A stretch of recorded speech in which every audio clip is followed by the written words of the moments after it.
mínimas. Então, esse daqui é o rio que Curitiba capta água e leva até a estação de tratamento que tem aqui no Tarumã. Esse daqui, praticamente, eles bombeiam quase 40% de toda a água que Curitiba consome em São José dos Pinhais. É muito importante a gente ver isso aqui. Esse daqui é outro caso que eu queria evidenciar. Isso daqui, sabe o que foi? Aquele desastre há 20 anos atrás, da Repar, a refinaria da Petrobras, que despejou um absurdo de petróleo no rio Barigui, praticamente acabou com toda a fauna aquática do rio na época, e esse aqui é o Iguaçu. Então, o que aconteceu? Cerca de 4 milhões de litros de óleo cru vazaram por 2 horas da Repar em Araucária, causando o maior acidente ambiental envolvendo a Petrobras nos últimos 25 anos. Tudo bem. 20 anos depois, a Petrobras acerta o pagamento de 1,4 bilhão pelo desastre ambiental do Rio Iguaçu. Isso aconteceu agora, está acontecendo agora. Esse dinheiro entrou agora no ano passado e houve a briga por quê? Desses 1,4 bilhão aqui, sabe quanto foi destinado para a limpeza do Barigui e do Iguaçu? Zero! Nós ficamos indignados. A gente não viu, praticamente poucos políticos levantaram a bandeira. Se o acidente aconteceu no Iguaçu, por que não limparam o rio? Por que não destinaram pelo menos 50% ou 30% ou 1% do recurso para limpar o rio? Isso daqui, simplesmente, o que aconteceu? Pouco tempo depois, certo? Pouco tempo depois, a Sanepar e o IBAMA fecharam um acordo para despoluir o Rio Iguaçu, para as compensações que a Sanepar deve por estar poluindo o rio. Por que será? A poluição do rio virou caso de polícia, foi investigado durante 5 anos e agora a companhia compromete a investir 1 bilhão em obras de saneamento e recuperação. Disseram que investiram 9. Então é coisa séria. Eu falando comigo aqui agora há pouco, quando a gente paga pela água que a gente consome, o esgoto que a empresa tira da frente da sua casa, não é para levar direto para o rio, é para passar numa estação de tratamento, tratar e devolver com qualidade para o rio. Isso acontece? Aqui no estado do Paraná ainda, nós temos a melhor companhia de saneamento do país. Por incrível que pareça, trata 50% do nosso esgoto. Imagina os outros estados. Imagina como está o Nordeste, como que está o Norte. Quem é que reclama? Ninguém. A nossa omissão é isso aqui. Isso daqui causa a nossa omissão. Então, a gente tem que levantar essa bandeira e mostrar isso daqui, informações que a gente fez. Aqui pertinho do Rio Barigui, nós fomos, uma denúncia, nós fomos ver o que aconteceu. Isso daqui é o esgoto da Sanepar, simplesmente extrapolando e entrando no rio, no meio de um bambuzal, umas taquaras, que não vê mais nada, está tudo morto, isso aqui é tudo esgoto, para registrar e ver o que estava acontecendo. Aqui. Isso daqui foi aos olhos vistos de todo mundo. A imprensa, ninguém falou nada, ninguém cobra Sanepar. Vocês não podem fazer isso. Eu fui lá num dia de chuva, que um morador me convidou e eu registrei isso. A água explodindo e entrando diretamente no rio, o esgoto in natura caindo direto no rio, de uma represa que vai ser captada água para tratamento humano. É uma vergonha, gente. O Ministério Público está de braços aqui. Ninguém fala nada. Os nossos deputados, ninguém cobra. A sociedade civil não se manifesta. Isso é grave, é gravíssimo. E as pessoas simplesmente, olha, isso daqui é um link para quem quiser. Depois eu posso passar para vocês. Isso daqui é uma coisa interessante. Isso daqui, nosso amigo. Vendo essa omissão, foi criado o GGRI, Grupo de Revitalização do Iguaçu, e eu fui convidado pelo amigo Mário César Cunha, que era o coordenador.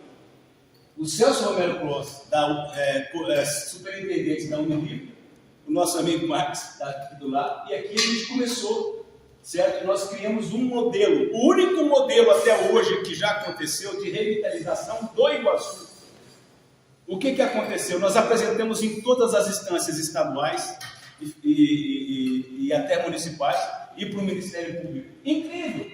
Um programa de 12 projetos em sequência que começa na nascente. O rio, sabe que o Rio Iguaçu ele não tem nascente. Ele nasce embaixo da ponte da 277 que vai para Paranaguá, com a confluência do Iraizinho com o Atuba. Ele nasce bem embaixo da ponte, ele começa. E aí o que a gente resolveu fazer? Olha, então vamos criar uma nascente do Iguaçu? Beleza. Nós criamos a nascente do Iguaçu. Aqui é BR, aqui é a estação da Sanepar. Aqui seria jardins filtrantes, todas essas áreas aqui seriam jardins filtrantes, até essa área maior. A água do Atuba ia entrar aqui, a do Iraí, e aqui nós íamos tratar essa água só com plantas. Foi apresentado, todo mundo ficou encantado. Era a única proposta, era o único modelo. São 12 projetos em sequência. Isso começando com uma ciclovia lá em Quatro Barras, que ela ia terminar para lá de Campo Largo, para abraçar o Rio Iguaçu e mostrar realmente que o rio teria vida. Simplesmente aqui, por exemplo, é o Belém. Olha só, aqui o Belém, ele ia cair nesse jardim filtrante para depois entrar aqui. E nós fizemos um diferencial. Nós criamos aqui o terceiro eixo do Iguaçu, o terceiro eixo do Belém. Seria o seguinte: quando o Rio Iguaçu ele enche tanto que simplesmente ele transborda até a linha verde. Ele enche daqui até lá. O que nós fizemos? Nós fizemos um canal que, quando ele faz a curva aqui, esse canal acompanha o Belém e ele só vai liberar ele perto do lado do parque, aqui embaixo do Parque Náutico. Então quer dizer que a água, ela não vai, o Iguaçu passa aqui, o canal extravasor que a gente fez ia passar aqui do lado, e aqui o canal extravasor de São José dos Pinhais. Esse terceiro eixo do Belém, ele não ia mais causar nenhum efeito a cada chuva de inundação nessa região. Simplesmente, ainda a água ia entrar filtrada, porque aqui é a estação de tratamento de esgoto do Belém. Então, gente, o que aconteceu? Nós apresentamos para várias instâncias, certo? Esse programa é uma solução ecologicamente correta, com grande sustentabilidade, custo baixo, alto benefício, resultado com grande eficácia, gerando benefício direto para toda a população da região metropolitana e traz um modelo de gestão dos rios em áreas poluídas urbanas. Esse daqui foi a nossa apresentação que nós fizemos aqui, ó, na Comec, dia agosto de 2017. Toda a diretoria da Comec, esse rapaz está aqui, para não me dizer que eu estou falando mentira, nós apresentamos para toda a diretoria da Comec um modelo, porque nós perguntamos primeiro, nós queremos saber, porque essa área, a área de toda aquela área que tem aquelas cavas, está em comando da Comec. A gente queria saber se esse nosso programa ia sobrepor algum programa que eles tinham. E eu perguntei o que eles faziam com essas áreas. Nós liberamos licença para mineração. Como assim? Vocês têm algum programa? Não.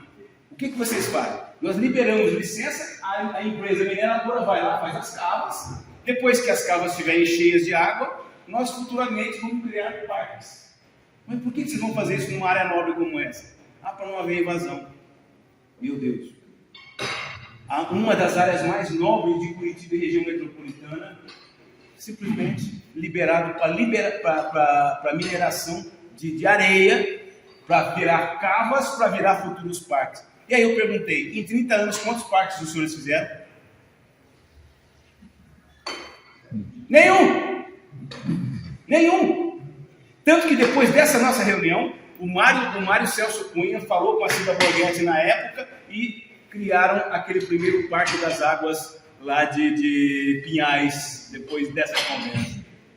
E aí o que aconteceu? Isso foi legal, isso tudo bem. Contestaram o programa mirabolante, tá? Mas nós íamos fazer o tratamento do Iguaçu. Nós apresentamos no Ministério Público a pedido de ficar encantados.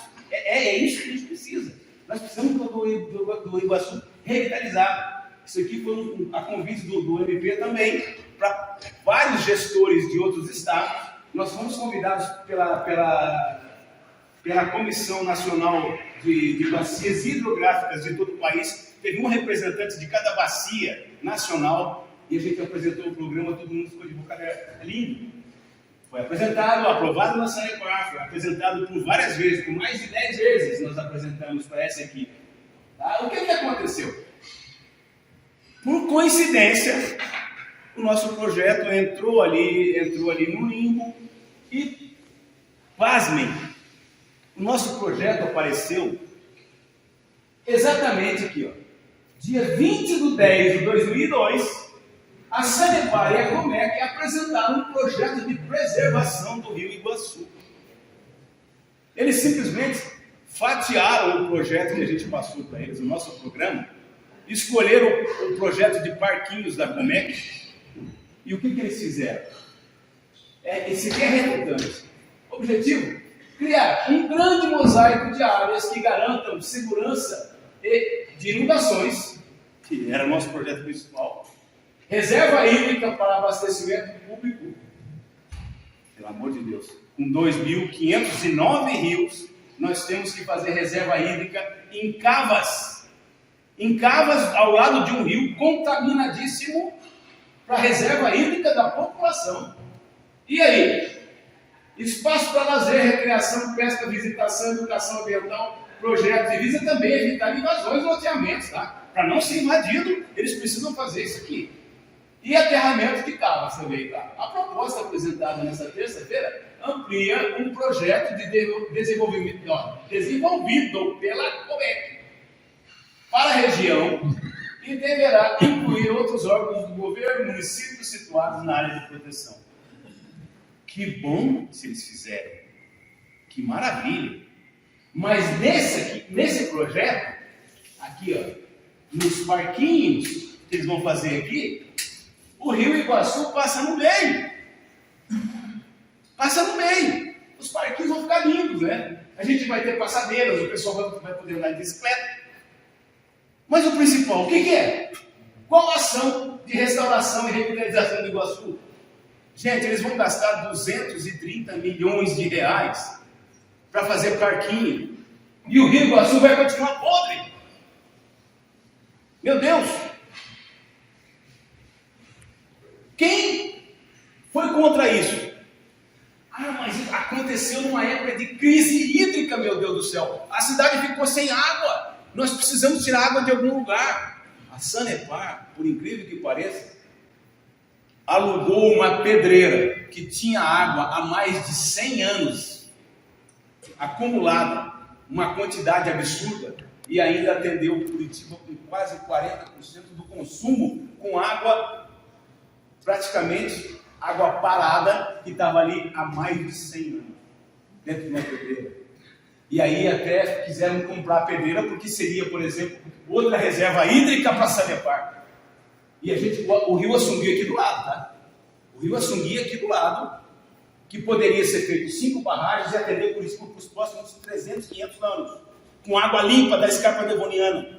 A gente não precisa depender dos mananciais da Serra do Mar. Todas as 5 represas que Curitiba e região metropolitana tem, dependem da água dos mananciais da Serra do Mar. Isso acontece o quê? Se não chove na Serra do Mar, nós ficamos sem água aqui na torneira. Não tem plano B. Gestão, cadê a cabeça? A conscientização desse pessoal pensando no depois. E aí querem fazer uma 6ª represa, agora com água também, continuando, dos mananciais da Serra do Mar. Por que não pegam do Assungui? Mas tem uma leve declividade. São Paulo está captando água, sabe de onde? Do Rio Ribeira, que nasce aqui, em Campo Largo. Estão captando atendendo mais de 6 milhões de habitantes, e essa água chega em Miracatu pelo Rio Ribeira, e eles sobem 400 metros de altitude com ela bombeando. Fui lá, 6 bombas com 2 metros de altura, joga água para São Paulo, porque são 3 cantareiras e meio Ribeira, de um rio virgem, um rio que não tem nada de sujeira. Por isso que a luta nossa é a federalização do Ribeira aqui no Paraná, para dar condição que a gente possa ter o Assungui e Ribeira, PSA hídrico pago por São Paulo, para que a gente possa dar água de qualidade para eles. Então, gente, uma luta que a gente sempre teve foi isso aqui, ó. Isso aqui que originou os rios limpos. Deixa eu voltar aqui. Isso daqui, eu ia mostrar aqui para os senhores aqui um pequeno vídeo, mas pelo tempo que está meio escuso, eu não vou passar para vocês esse vídeo. Mas ia mostrar para vocês o que originou esse programa da Prefeitura de Curitiba, os rios limpos. Que de rios limpos não tem nada.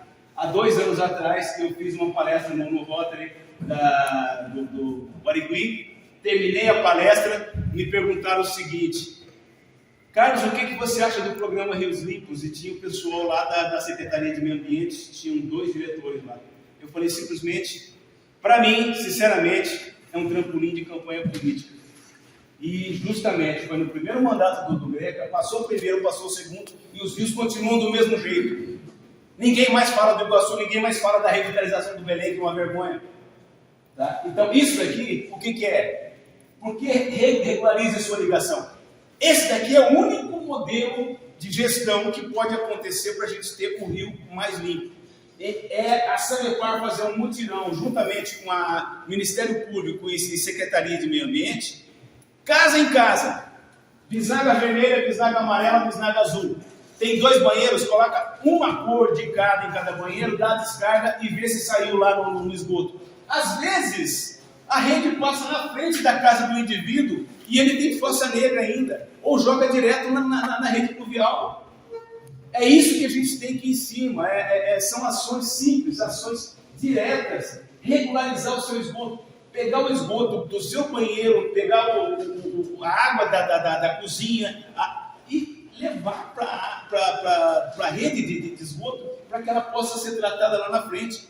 Não chegar diretamente lá na estação e ser liberada 100% de chuva. Quando chove, libera aquilo que ninguém vê. Isso acontece. Então, gente, eu fico feliz em saber que ações diretas de fiscalização podem acontecer, em parceria com a SEMA, prefeituras, Ministério Público, registrando. As pessoas têm que... Caramba, eu estou do lado eu moro numa casa, tem a minha rede pluvial que cheira um absurdo. Vamos ver o porquê que está cheirando aquilo. Então, chamar as equipes e ver de onde está vindo aqui. Monitoramento da qualidade de água, as ações de separação de rio. É simples. Há uns anos também eu fiz uma apresentação, se não me engano, aqui, do nosso programa Corredores de Água Boa, que é a outra conversa. Tá? São algumas ações que a gente faz também lá no Parque Barigui. Tá? É um modelo que a gente tem, gente, que as pessoas precisam cuidar do seu patrimônio maior, do seu bem maior, que é a água. Só quem abriu a sua torneira e não caiu água, quem foi dar descarga e não tinha água para dar descarga, sabe o que a gente está falando. Não é porque que começou a chover, os reservatórios estão 100% que a gente tem que relaxar. Agora é que a gente tem que agir, certo? Exigir das autoridades que os 2.509 rios da região metropolitana sejam pelo menos rios, porque quando a gente vê na Europa, as cidades têm o prazer de que um rio passe por dentro da sua cidade, aberto, onde as pessoas têm ali os passeios, margem direita e esquerda, as pontes. É lindíssimo.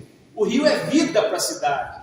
Aqui, nós engavetamos os rios. Há 2 anos atrás, eu fiz 2 incursões. Nós entramos aqui no passeio público e saímos lá na rodoviária, às 2 horas da manhã, para ver como que está a beleza do rio Belém engavetado dentro de uma cidade como Curitiba. Por que às 2 da manhã? Porque a incidência de descargas é bem menor, mas nós ficamos horrorizados. Nessas 2 visitas, nós levantamos mais de 300 ligações clandestinas e gigantescas. Vocês não têm noção. Esse rio era para ser aberto, por exemplo, nós tínhamos um projeto que seria abrir o rio da rodoferroviária até o passeio público. Fazer um rio navegável, que era possível, mas ele está escondido por quê? Porque não é rio. Ele simplesmente é um rolo de esgoto que passa ali dentro dia e noite. Há 3 anos atrás, em uma reunião com a diretoria da Sanepar, Ministério Público, SEMA, Alguém chegou e falou o seguinte: em 4 anos o Rio Belém vai estar revitalizado. Mas eu falei: mas por que 4 anos? Porque a gente tem que ter a consciência que a nascente libera água limpa para o rio todo dia, a cada segundo. Por que 20 metros para frente esse rio está podre? Vocês têm que abrir os rios, não canalizar os rios. A prefeitura tem que abrir os seus rios. Rio é vida. Os rios são o termômetro da cidade. O vizinho está liberando esgoto no rio, vai lá e corta, o vizinho denuncia. Chama. É cidadania. É isso que a gente precisa.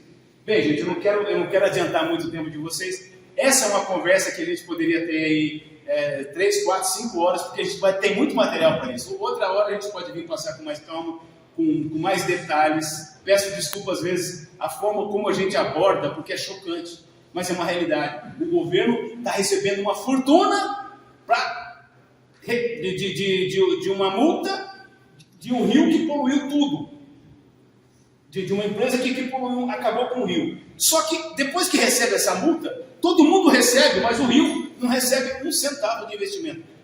Isso que a gente tem que cobrar. O Rotary é o lugar correto para isso. A cobrança deve partir daqui, deve partir dos senhores, porque os senhores são referência nacional e mundial. Muito obrigado.